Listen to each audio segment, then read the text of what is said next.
How's it going? I'm Kris Wolfe with Good Guy Swag, and I'm here with Propaganda right now. What up, though? What up, though? Thanks for joining us. We're down here at Catalyst West, and the theme is that Uncommon Fellowship? Uncommon Fellowship.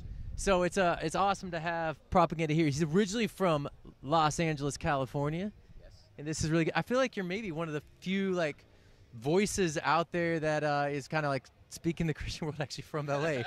Maybe. How'd you get your start, by the way, in doing poetry and spoken word? Poetry was a little later. I started rapping pretty young. Poetry was in college. I was like freshman. I was chasing after a girl. She was a poet, and the power of like the upperclassman girl, when she was just like, hey, pretty good rapper. Yeah, I bet you'd be amazing at poetry. And I was like, oh, really? And I just went to an event and just kind of fell in love with the whole scene, the whole genre, and was like, all right, yeah, I'm doing this. So was your first poem, was it actually a love poem? No, I don't even remember what my first poem was, but I kind of feel like it was about nothing, because I didn't know what I was doing, but I remember just being so enamored by how well these people were writing, you know what I mean? And like, I wanted to be able to write at that level. So that's kind of like what was a lot of my motivation. And I thought like I was just going to go there to become a better writer, and then actually fell in love, with poetry. Yeah. So so just while we're on this topic, for any guy that, is scared to write a love poem, Yeah. what would be your word of advice for them? Don't be, it doesn't have to rhyme. And yeah, honesty's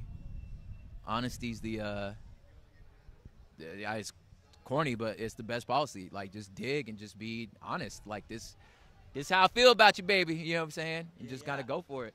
Hey, let's start a little bit too, because I watched your the I Am Second interview that you did, which is awesome, and you talk about really how you grew up in this area and you never really felt like you belonged. And I'm just curious, like, how does that impact what you do today? Yeah, I guess it kind of gave me the big word would be intersectionality, like, which is just kind of really understanding multiple spaces, and it led to like a real understanding of what it means to be like an advocate, and a voice for multiple voices.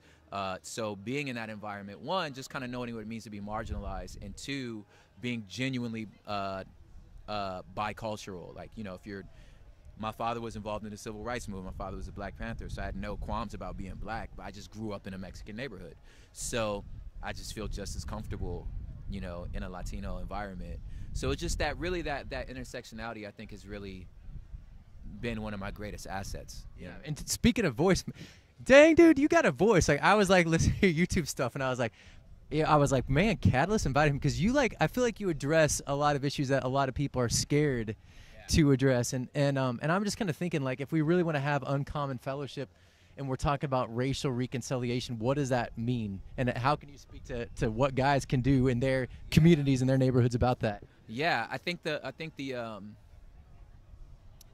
two words is truth and reconciliation. Like, a lot of times we want to skip to the reconciliation part, which is like, well, can we just we'll just it's all okay, let's just be okay, you know what I mean? And like, you can't do that. That's just flattery, and it's not real. And if you've ever been in a relationship with anyone, you can't just skip to everybody just being okay. Like, it doesn't work that way, right? It's just relationship advice. Right? Yeah, you're only gonna cause cynicism and scorn and resentment and hurt because you're not acknowledging truth. So I think you have to start at truth, but you can't just stay there, because if you start at truth, then it's just condemnation. Right, so you have to move to reconciliation through the lens of truth. And you just actually took that and you made that whole thing, like, 6 months ago I saw you post a video. It's called 20 years. Is that what it was? 20 years. You took that same concept of what that looks like in relationship and applied it to nationwide truth. Was that kind of the same? That was the point. That was totally the point.